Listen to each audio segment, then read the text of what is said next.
The room turned. The CEO, Victoria Hale, known for her cold efficiency and billion-dollar empire, blinked, taken aback.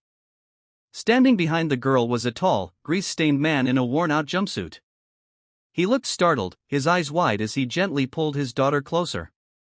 "Emily, honey," he whispered, embarrassed. The CEO's tone softened just slightly. "Your father designed this?"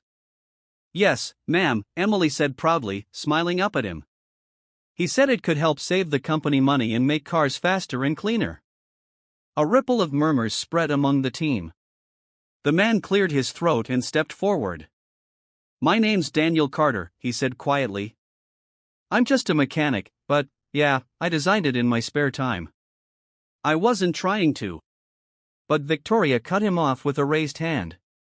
"Just a mechanic? This engine has a 40% higher efficiency rate than anything in our current line. It's revolutionary." Her piercing blue eyes studied him. "And you built this alone?" Daniel hesitated. "I had a little help." He smiled down at Emily. Victoria's expression flickered, a brief moment of humanity breaking through her CEO mask. "Bring the blueprints to my office. Now." That night, long after the factory lights dimmed, Daniel sat in his small kitchen, the hum of the refrigerator filling the silence. Emily sat across from him, coloring on the back of an old invoice. He watched her for a moment, his heart heavy. Ever since his wife passed away 3 years ago, Emily had been his entire world. Every idea, every spark of innovation, came from wanting to build something better for her. He'd taken extra shifts at the auto plant, worked nights fixing engines for neighbors, and when Emily slept, he'd tinker away in their garage, chasing dreams most people said were impossible. And now, the CEO herself had noticed. But Daniel wasn't sure if that was good or bad. The next morning, Daniel entered Victoria Hale's office, a sleek glass chamber overlooking the city skyline. She was reviewing blueprints on her tablet when he arrived. "You've created something extraordinary," she said without looking up. "But you violated multiple company protocols by building and testing without authorization." Daniel's stomach dropped. "I wasn't trying to break rules, ma'am. I couldn't afford to get formal approval. I wanted to prove it could work first." Victoria finally looked up, studying him. "You're a single father, aren't you?" He nodded. "Yes, ma'am. My daughter's all I've got." Her gaze softened for a fleeting moment, but she quickly hid it behind professionalism. "You'll face a review board. But I'm not letting this design disappear. If it checks out, you'll head the new innovation unit under me." Daniel blinked, stunned. "Me? I'm just—" "No," she interrupted firmly. "You're an engineer now. Start acting like one."